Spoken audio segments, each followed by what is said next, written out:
Kindaclose fast strafes silver.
Okay, here we go.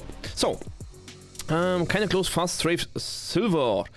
Kindaclose, of course, there is scenarios like close long strafes, close fast strafes, such things. Kindaclose strafes is, how to say, is not entirely close to your face and not entirely far to your face. There is also mid-range strafing, and this mostly depends on if you use your arm, or like for close range scenarios, you usually would aim with your arm, and far away where you have mostly wrist aiming, it's kind of close somewhere in between. Like you can use both, and you kind of want to use both for this one.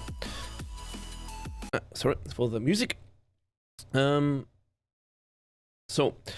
here again, like with most tracking scenarios, you have a combination of several skills. So first thing, of course, is you want to keep your eyes always on the bot. Always look on the bot, never on your crosshair. The bot is so big that it favors fast sensitivities, like 20 centimeters per 360 or something. So you can just turn fast. And you see, always look at the bot, never at the crosshair, because it's about size. Just your crosshair will follow it automatically. Your crosshair follows your eyes, basically. It's like driving. Yeah, you look where you want to drive, and you don't look at the road right in front of you. You look ahead where you want to drive, and then your car just follows your looking, if you have the training for it.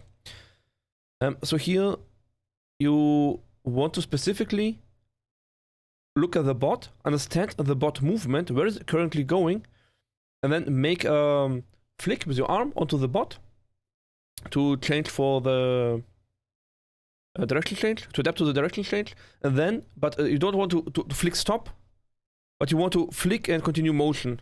Like, see, this would be bad because I have a clear stop in between, but you want to kind of have a fast motion and slow motion combined. Like a fast motion to get back to the bot, and then a slow motion to track the bot. Like this flick to track skill. After you understand the movement of the bot, comes the flick to track skill. It really wants to have a clear transition between fast and the movement, fast hand movement and slow movement. In the fast movement, you just want to be centered on where the bot will be going in the next 100 milliseconds, so slightly ahead basically. And then you want to transition to a slow movement where you just keep the bot in the center of your screen. So even if you wouldn't have a crosser, just try to mimic the movement of the bot to your hand. So you just, how to say it, you don't try to kind of reposition the crosser onto the bot, and it would look maybe like this. But you can just kind of make a lot of micro flicks to the bot, but you see on the mouse sense that my hand is basically stuttering. But instead you kind of want to, how to say, mimic the motion of the bot. And it's important that you actually slow down for this. So that you can have overflick, but that you actually try to make your movements as small as kind of possible, as slow as kind of possible, to get the smoothness going. From if you cannot do that after the first flick, I recommend to actually not flick too fast, but really focus more on the copying the bot movement onto your mousepad. So your reading of the bot, translation to your hand movement becomes an automatic motion, and that's what you want to train here. That what you would see with your eyes, like you see you look with your eyes on the bot, not in your crosshair. And you just see the movement of the bot with your eyes. And you just want your hand to automatically mimic that motion. And it really becomes automatic. So there's no conscious comparing the crosshair position to bot position and then adapting for this speed. So it's not like I want to flick from here to here. Then I kind of make a conscious flicking motion and then I check, am I on target? Then you make a smart correction. No, nothing of that is here. Really, reading to hand movement transition, it should be a direct skill. That is the most important thing here. So that was the third part. So first we had looking. Second was a big fast flick to get correct the rough position. And then we have the transition to the slow tracking motion. And then lastly, while we're tracking, of course, we already discussed it. You want to have a smooth tracking. You don't want to be kind of like shaking or whatever. You want to have it as smooth and as possible. Okay. In this type of scenario, there are additional things I want to add. So one thing is you can train it at different sensitivity settings. So if you go to like something very fast, like 15 centimeters maybe, this becomes you can very much cheese it and train it with your wrist mostly. Then both the big flick and the arm flick are with wrist only. I would recommend that you have some. So if you're playing the entire silver playlist, I recommend that you have some scenarios that you train where you train with your arm, some scenarios where you train with your wrist, some scenarios where you train with your fingers, fingertips.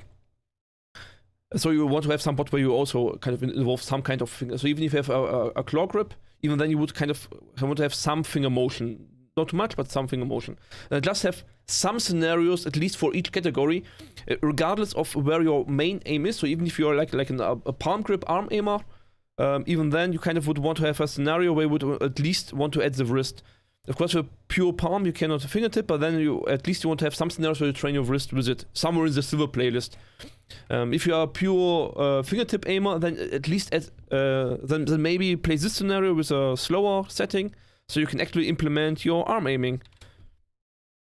And because depending on which range of motion you set it, I can reset the more of so the slower your sensitivity is, the more of arm dominant it becomes, and the faster it is, the more it becomes wrist or fingertip dominant. And of course, with fingers you cannot move sideways too much, so it's mostly wrist then. I still always say finger because there's a difference if you're fingertip aiming and you hold your arm, your mouse forward like this. It actually changes your vertical sensitivity. So because the mouse moves further than if you have it close to your wrist. So this is a smaller movement than this. Right? So your sensitivity changes depending on your finger position, basically. So with a sensitivity like this, it kind of would be bad for your wrist to actually try to wrist aim. So it would hurt. You get repeated strain syndrome, RSI. For your wrist, it's bad. So for this type of sensitivity, use your entire arm. And in general, for this Kindaclose, so it's not close, it's not far, I recommend something in between where you kinda can use both. And that's really, I think, is one of the strong points of this scenario. That if you can use it now something, so now you can use your wrist and your hand at the same time a little bit. So with 30 centimeters I have slightly arm motion, but mostly wrist. So maybe a little bit slow, maybe 35 centimeters, and have a little bit more arm motion, and then I should be golden. So let's go to 35. Field of view, of course, is 103 Overwatch, because there's nothing special going on. You can play it on every field of view. It really doesn't matter too much in this type of scenario. So here I have arm and wrist, and you see for me it becomes really, looks kind of clean now for me. By the types of sensitivity I'm currently training. I want to add that this type of scenario with a big bot naturally gives you higher scores if you play faster sensitivities. So if you go for high score runs, you kind of can cheese it a little bit by increasing your, making your sensitivity faster. But of course, don't cheese too much. Focus on improving and not on scores. Now, another issue I want to discuss is in this type of scenarios you get mouse drift. So if you see, I started up here at my Japanese letters here, where I start aiming, and if I now repeat this motion a few times, you see my mouse starts slightly going downward on my mousepad. And this is called mouse drift. It happens to everyone, and I see regular Reddit posts about it, so I kind of want to address it at some point. Now you see my mouse drifting is very slow, but at some moment you might end up down here. So the first thing I want to add, it happens to everyone. It's not a bad thing. You just train to use your entire mouse pad, so you can aim here, you can aim here, you can aim here. Right? That's a good thing. It doesn't matter where you put your mouse. You can still aim and do basic functions. That's good. And where does it come from? Well, because you have if you tilt your mouse like this and move your arm to the right, it goes down. So to compensate, you move your arm upwards at the same time. But if your wrist is tilted like this, and you move your arm to the right, it kind of stays horizontal. So then you do not translate your arm. And so this mouse drift really comes from changing your wrist position and changing your arm position at the same time. But because you have a big flick and the bot decides when you use arm and you use wrist, depending on the bot movement, it can kind of get to a combination where you kind of always tend to aim at a specific wrist position or a specific arm position, and then your entire aim starts to drift.